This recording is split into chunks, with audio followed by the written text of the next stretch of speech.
हरिद्वार प्रवास के दौरान सीएम डॉक्टर मोहन यादव हरिद्वार में आयोजित अनंत श्री विभूषित परम गुरुदेव स्वामी सत्यमित्रानंद गिरी महाराज गुरुदेव समाधि मंदिर प्राण प्रतिष्ठा मूर्ति स्थापना समारोह एवं संत समागम कार्यक्रम में भी शामिल हुए।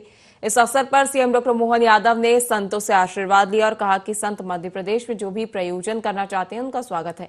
ऐसे संत समागम से सनातन धर्म की रक्षा होती है। देवभूमि पर संतों की गंगा बह रही है। देश भर में ऐसा माहौल बना रहे हैं।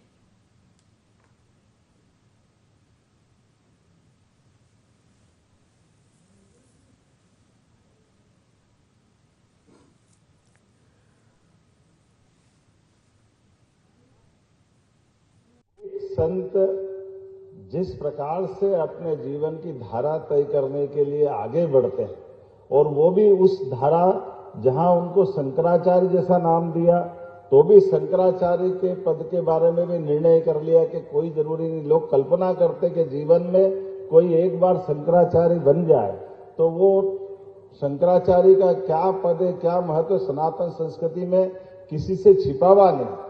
लेकिन धारा के अलग जाकर के, जैसे आपने कहा विदेश यात्रा जाना है, ऐसे ही एक नहीं, यहाँ पहली बार रामदेव महाराज ने कहा कि लिफ्ट के आधार पर भारत माता का मंदिर बनाओ। हरिद्वार सच में गंगा के किनारे हरिद्वार में हमारी भारत माता के उस संदर्भ से जोड़ करके उस काल में भी एहसास कराया कि अदरवाइज मंदिर की कल्पना कोई ऐसी हो ही नहीं सकती। लेकिन वहां से अपने कामों के बलबूते पर विचारिक रूप से भारत को अपने हिंदुत्व पे गर्व होना चाहिए।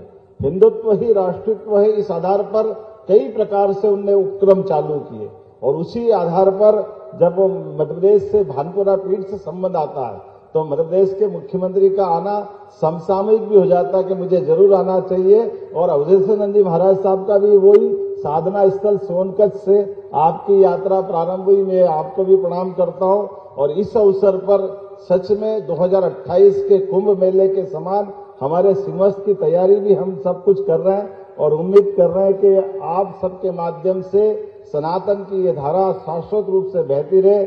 मैं अपनी ओर से पुनः मध्य प्रदेश सरकार की ओर से अपना प्रतिनिधित्व यहाँ देते हुए आप सबको आमंत्रण भी दे रहा हूँ और इस पूरे आयोजन के प्रति मैं अपनी तरफ से, जैसा महाराज जी को ये एक तरह से उत्तराधिकारी के नाते से आपने उनके उस काम को आगे बढ़ाते हुए समन्वय परिवार की यात्रा प्रारंभ की।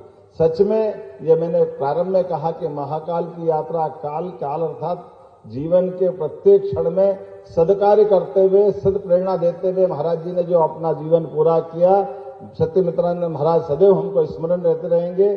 और इस पूरे आयोजन के लिए मेरी अपनी ओर से आपको महाराज जी बधाई और आपके माध्यम से मध्य प्रदेश सरकार के आधार पर भी अगर आपको और कोई प्रकल्प प्रारंभ करना मध्य प्रदेश में तो मैं सरकार की ओर से आपको इस तरह से आश्वस्त करता हूं कि जहां आप जो इशारा करेंगे सरकार वहां खड़ी रहेगी। और अपनी ओर से पुनः आप सबको बधाई।